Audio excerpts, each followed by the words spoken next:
Bonjour à tous et bienvenue sur la bonne entrée. Aujourd'hui, vidéo un petit peu particulière. On va faire une vidéo de configuration du DOM sur ExoChart. Vous savez que ExoChart est un des outils que nous utilisons sur la bonne entrée. Pour moi, c'est un des outils les plus essentiels. On va dire c'est la Rolls-Royce. Bien sûr, je ne suis pas payé par ExoChart pour vous parler de ça. Ce n'est pas un placement de produit ou autre. C'est un outil que j'utilise quotidiennement. Vous savez qu'en septembre, on va reprendre le scalping et j'anticipe le fait que les gens potentiellement me disent Pestos, est-ce que tu pourrais nous expliquer comment configurer ton DOM, comment ça fonctionne. Donc je vais vous expliquer comment je configure moi personnellement le DOM sur ExoChart, comment je l'utilise pour scalper avec, et ça va être une vidéo explicative et de configuration au niveau de cet outil formidable que nous avons dans la crypto-monnaie qui s'appelle ExoChart. Donc on se retrouve tout de suite pour la vidéo. Donc là, si vous êtes débutant, vous allez me dire, oula, qu'est-ce que c'est que ce truc, vous ne comprenez rien. Le DOM, vraiment, il faut avoir un minimum de compétences et de connaissances pour commencer à maîtriser cet outil-là. C'est bien de comprendre un peu tout ce qui va, mais n'hésitez pas quand même à apprendre un peu toutes les mécaniques et tout ce qui va avec avant de rentrer là-dedans. Vous voyez, là, je suis en train de vous faire une vidéo alors que je devrais être en train de scalp sur le sol. Il est boule ce truc-là actuellement. Ça a envie de pump. On le voit dans le DOM, on voit que les boules ont de la force, ils ont envie d'appuyer, et ils ont envie d'aller chercher plus haut suite au drop qu'il y a eu il y a quelques minutes.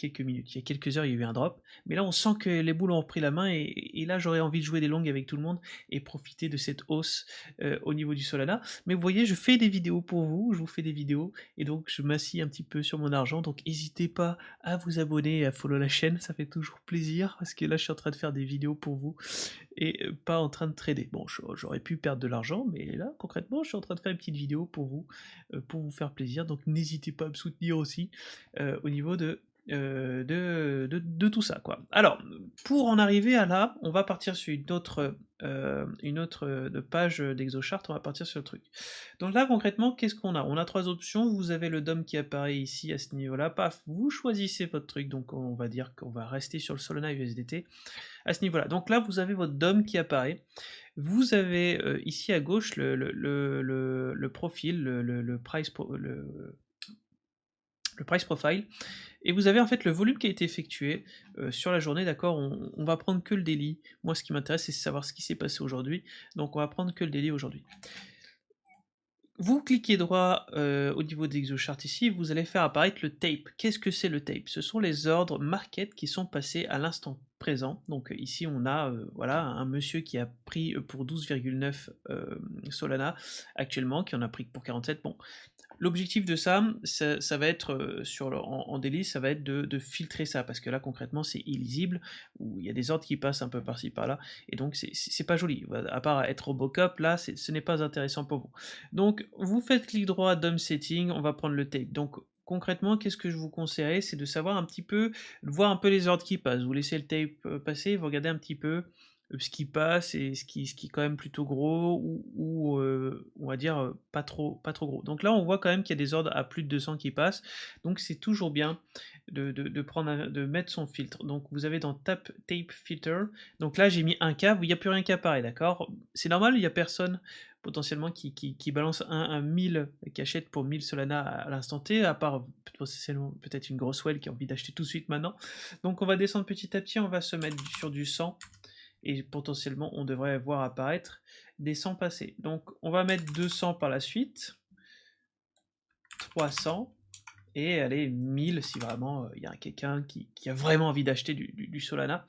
Donc là concrètement, tant que nous n'avons pas des sizes supérieurs à 100, ça n'apparaîtra pas dans le DOM. Vous voyez, ça apparaît ici, où nous avons 114 qui viennent apparaître, parce qu'on a eu un ordre market, d'accord. Ce ne sont pas les limites qui apparaissent, ce n'est pas la liquidité, ce sont des ordres market. Ça veut dire que les gens veulent rentrer tout de suite dans le Solana, et veulent acheter tout de suite du sol pour 106 Solana, et donc c'est ça qui apparaît. Ce qu'il va falloir rajouter par la suite aussi, que j'aime beaucoup, d'accord, c'est de voir à quel prix il a acheté, parce que là nous n'avons pas le prix qui apparaît, donc on va vouloir le prix et le temps. Alors vous n'êtes pas obligé de prendre le temps avec, mais pour moi c'est intéressant d'avoir le temps de savoir à quelle heure l'ordre est passé, pour savoir est-ce que la personne est toujours là, mais après c'est selon votre bon vouloir, d'accord. Vous pouvez mettre des short numbers, bon ça c'est pour on va dire des coins, des shitcoins où où vous passez des ordres sur des billions, bah, on pouvait mettre des short numbers. Bon, c'est coché automatiquement. Donc là, vous avez le tape daily qui est intéressant. Donc là, vous avez tout qui est configuré. Si je dis pas de bêtises, je regarde juste si j'ai pas des trucs en plus que j'ai rajouté que je n'ai pas là. Non.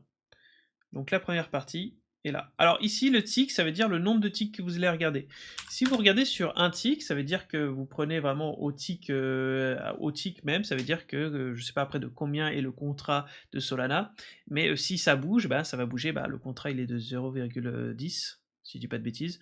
Donc là, ça va bouger de un tick. L'objectif, quand on regarde en daily, ce n'est pas de regarder sur le tick près, d'accord? Ce n'est pas intéressant. Parce que concrètement, regardez, si on regarde sur le tick près, c'est pas beau, on ne voit rien, on ne sait pas où est-ce qu'on est sur le truc. Donc on va mettre le plus de ticks possible pour voir un truc plutôt bien. 50, c'est peut-être un peu beaucoup. 20, voilà, c'est pas mal. Là, quand on a notre DOM devant les yeux, quelles informations nous intéressent? Là, sur la journée, on est vraiment situé en bas. Ça veut dire que potentiellement, on est quand même sur un prix peu cher par rapport à ce qui s'est passé sur la journée. Alors après, si on passe sur la semaine, d'accord? Si on regarde sur la semaine, et ben, potentiellement, on est peut-être ultra haut. Ça dépendra de ExoChart. Alors pourquoi il me le fait pas apparaître? Allez. Ah oui, c'est parce que oui. C'est parce que en fait, il reprend la semaine, on est lundi. Alors, pourquoi il veut pas? Ok, c'est obscur ça. On va mettre 4 jours. Bon, on va mettre 4 jours. Je sais pas pourquoi il me le prend pas en semaine, c'est bizarre. On va retester pour voir. Ok, bon, il me le prend pas. Je sais pas pourquoi, on va pas l'embêter. On va se mettre sur 2 jours. D'accord? On va se mettre sur 2 jours. Et qu'est-ce qu'on regarde sur 2 jours? On voit quand même qu'on est plutôt bas. On est en train de faire du volume, on est en train de pousser là. On voit que le Solana est en train de potentiellement chercher à pousser. On est au-dessus du POC, on sent que les acheteurs sont plutôt agressifs, qu'on est en train d'essayer de pousser pour aller chercher plus haut. Donc pour moi, on est sur un pattern plutôt bull. Bien sûr, vous n'avez pas envie d'acheter là, vous avez plus envie d'aller acheter sur les 180-65 parce que c'est la fourchette basse sur les 2 jours au niveau de Solana. On achète bas, on vend plus haut. C'est la base du trading. Après, il y aura d'autres compréhensions que vous pouvez avoir dans le DOM, avec des effets où le marché est en train de pousser, en train d'essayer de pousser le prix. Mais ça, c'est de la pratique, c'est autre chose. Mais on est sur la configuration. Mais je vous rajoute ça, des petits trucs comme ça en plus, qui vous motiveront potentiellement à vous intéresser à ces outils-là, qui est le DOM. Donc, vous avez vu ici, j'ai peut-être été un peu rapide, vous prenez cette fenêtre, vous la glissez ici, et vous avez les autres fenêtres qui apparaissent, d'accord? Qu'est-ce que je fais au niveau de mon Solana? Moi, ce que j'aime faire, c'est le découper en plusieurs heures. Ça veut dire que je vais le découper en sessions européennes qui englobent tout, et après, je vais prendre la session américaine parce que je veux voir où est-ce que les Américains ont déployé, on va dire, leur capital et leur volume. Donc moi, j'aime énormément découper le marché découper mes DOM en plusieurs heures. Donc ça veut dire que là, concrètement, mon DOM, je vais refaire la même chose que ici, d'accord? On peut reprendre le template. Hop, on reprendra. Le template, je vous le balancerai si vous voulez dans le Discord pour que vous ayez directement un template intéressant. Donc là, le Solana USDT, on est toujours sur le même truc. Donc on va remettre les sizes. Donc là, pour pas avoir tout le temps la même chose, vous pouvez peut-être potentiellement filtrer un petit peu moins, d'accord? Si vous voulez pas avoir forcément la même chose. Tac. Après, je l'ai filtré, je l'ai pas filtré très gros ici, mais en fait, il faudrait le filtrer un peu plus gros parce que c'est toujours intéressant sur le daily de prendre les plus gros ordres, d'accord, les ordres les plus aberrants que vous voyez. On pourrait mettre des ordres beaucoup plus. Donc là, je vous ai filtré, c'était juste pour vous montrer, mais dans le daily, je vais mettre les filtres les plus gros, d'accord, pour voir des ordres market qui sont passés, qui sont complètement aberrants, et on se dit, putain, mais c'est quoi ces ordres de merde, tu vois, c'est quoi cet ordre qui vient de se passer ici à l'instant T. Donc là, on a dit qu'on commençait, donc il est 19h, la session européenne commence à 8h, donc nous avons, tac, hop, si je dis pas de bêtises, un peu plus.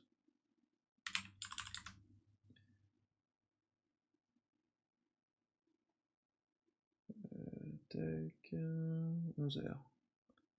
Donc là on est sur du 11h. Vous voyez qu'on n'a pas du tout la même chose, on n'a pas le volume qui a été fait de la même façon, donc ça nous permet aussi, nous, par la suite, de se dire, bon, il y a des endroits quand même plutôt clés où on va pas forcément grid avec notre superbe DOM. Donc je l'ai découpé en 11 heures ici. Bon, on va mettre un peu plus. 100. Ok. Je préfère un peu plus pour avoir tout. Voilà. Donc là, nous avons, sur la journée, presque la journée entière, sur la session européenne qui commence, et on regarde un peu ce qui s'est passé. Là, quand on voit notre DOM, ok, c'est plutôt intéressant. On voit que quand même, quand on regarde par rapport à la session asiatique, on était plus en haut, et là, on est en train de faire du volume vers le bas, et c'est plutôt intéressant. On va mettre le DOM, donc là maintenant on va prendre la session américaine, savoir où est-ce que les Américains ont commencé à faire du volume, et où est-ce que c'est intéressant de le voir. Donc là on va reload le template, d'accord. Et on va se mettre sur la session américaine. Donc les Américains ont commencé, si je dis pas de bêtises, à 15 heures. Donc on va prendre les 4 heures qui sont les 4 heures qui sont ici à ce niveau-là.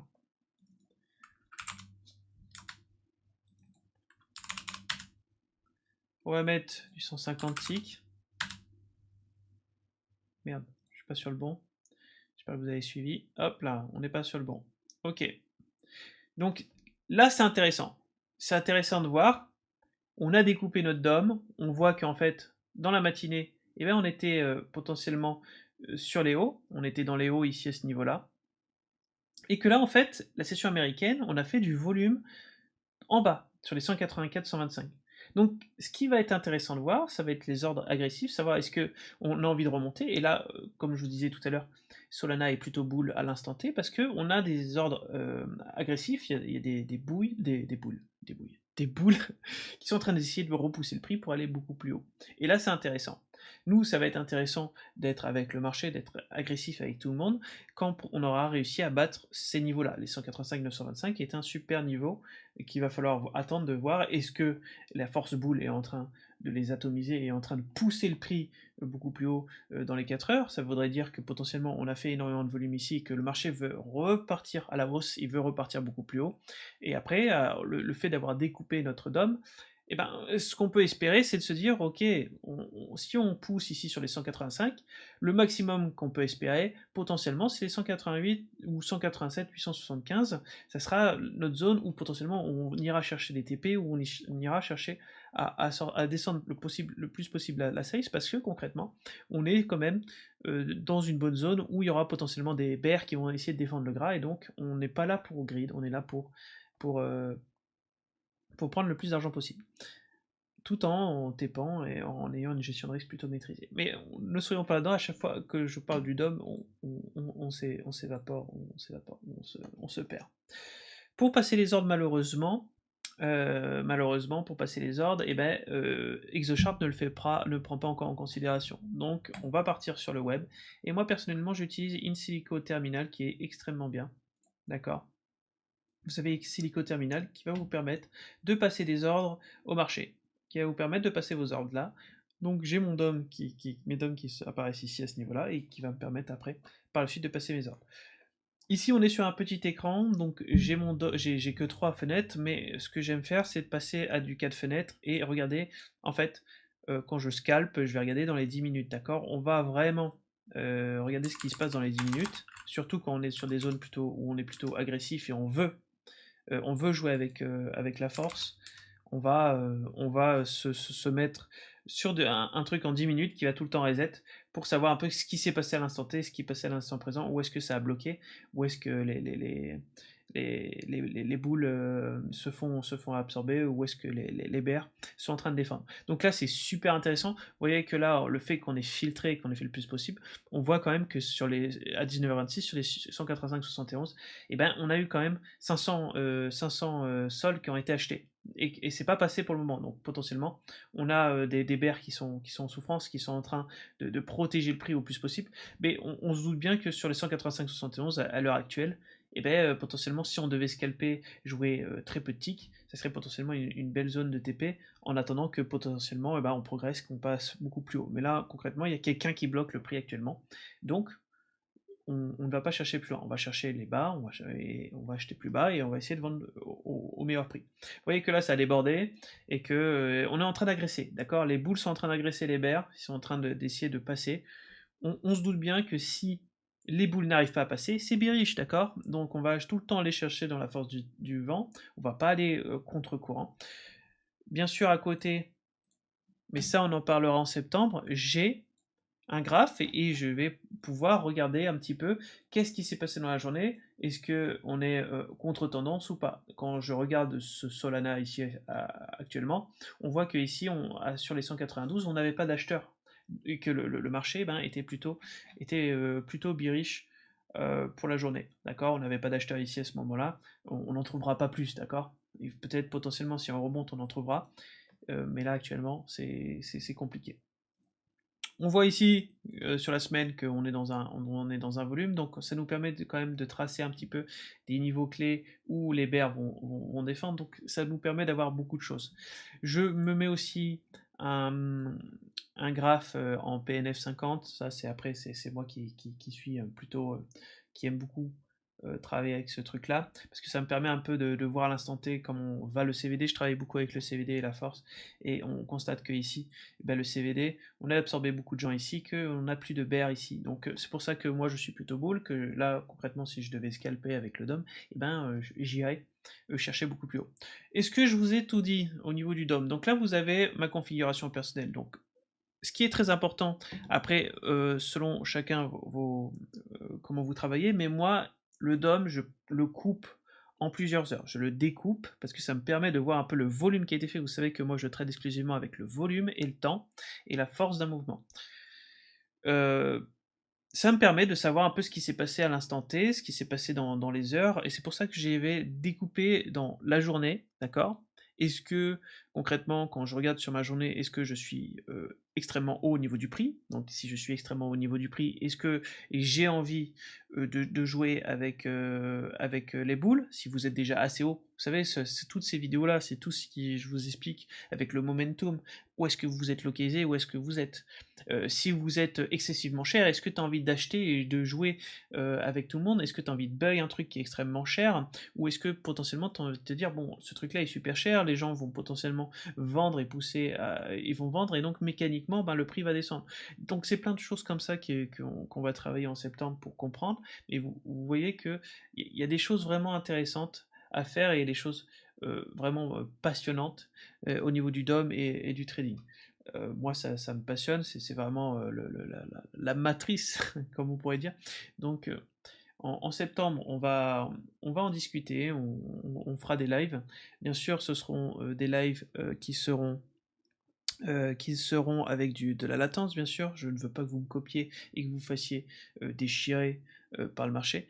Mais en tout cas, pour moi, pour revenir au niveau du DOM, pour moi, c'est très important de le découper, de savoir où est-ce qu'on est positionné, où est-ce que les Américains se sont positionnés, où est-ce que les Européens ont fait leur beurre, et de savoir, ok, les Américains ont fait leur beurre là, qu'est-ce qu'ils sont en train de faire? Est-ce que les Américains sont en train de faire du volume et ils sont en train de essayer de pousser vers le haut pour revenir à la zone où les Européens ont fait leur beurre? Est-ce que en fait on continue à drop au niveau du marché et en fait il n'y a pas de force et juste on est en train d'accumuler, on est en train de potentiellement charger encore plus de short pour que ça tombe. Donc il y a beaucoup, beaucoup, beaucoup de choses qui sont très importantes, et le DOM est un environnement encore plus dangereux que tout. Si vous n'avez pas une gestion de risque, si vous ne maîtrisez pas vos émotions, si vous n'êtes pas capable de prendre des perdants et tout ce qui va avec, et ben ça, vous allez vous faire déchirer, vous allez tout perdre. Donc ce n'est pas euh, la chose la plus simple, d'accord? Les gens vont se dire putain, mais c'est ultra simple, mais non, c'est extrêmement dur le DOM. Il y a beaucoup de choses à apprendre, la discipline, l'exécution, et donc c'est pour ça que je vous fais une petite vidéo. On fera en septembre des lives sur Twitch, donc n'hésitez pas à nous rejoindre sur Twitch, je vous ferai des lives et on va progressivement s'améliorer. Même moi, je vais m'améliorer parce que concrètement, le DOM, c'est 10 ans de travail, c'est 5 ans pour toujours être meilleur. Donc, même moi, je progresse tous les jours. Je vais progresser avec vous. Donc, voilà, je voulais juste vous faire une petite vidéo pour anticiper le fait que les gens vont me poser des questions, de dire et comment on fait pour configurer ton DOM? Est-ce que t'aurais des vidéos, tu pourrais nous faire un tuto? Là, vous avez tout, vous savez à peu près comment moi je configure cet outil-là et ma façon de voir au niveau du marché. Donc, vous voyez, c'est plutôt pertinent. Je pense que je suis un des seuls qui découpe le DOM en plusieurs heures. La plupart que quand je le regarde, ils, ils font à la journée, tout ça. Moi, je trouve que c'est plus pertinent de voir le volume dans son intégralité, de voir dans toute la journée qu'est-ce qui s'est passé, parce que concrètement, j'ai pas les yeux sur le chart, j'ai plus les yeux là-dessus, parce que moi, ça me parle plus de voir à l'instant présent qu'est-ce qui se passe. Vous voyez que là, ici, dans le tape, on est en train d'agresser les niveaux, on est en train d'agresser. On est en train d'agresser les bears, et potentiellement petit à petit, est-ce qu'on va réussir à les battre, et si on arrive à vaincre ces bears-là, eh ben, on peut reconquérir. Vous voyez, les 187-35, c'est une zone où les bears vont défendre pour tenir leur bout de gras, mais si on arrive à reconquérir cette zone, ça voudrait dire que potentiellement, eh ben, les bulls ont la force et sont en train de reprendre du terrain. Je vous souhaite de passer une bonne journée, on se dit à la prochaine, j'espère que je vous ai pas trop saoulé avec mon dôme, mais quand on commence à parler de cet outil-là, moi ça me... Voilà, je suis possédé par ce truc-là, j'adore scalper au dôme, j'adore voir ces choses-là à l'instant T, c'est extrêmement dur, c'est le plus dur que vous aurez vu sur le marché, mais c'est aussi le plus satisfaisant et le plus pertinent. Je vous souhaite de passer une bonne journée, on se dit à la prochaine.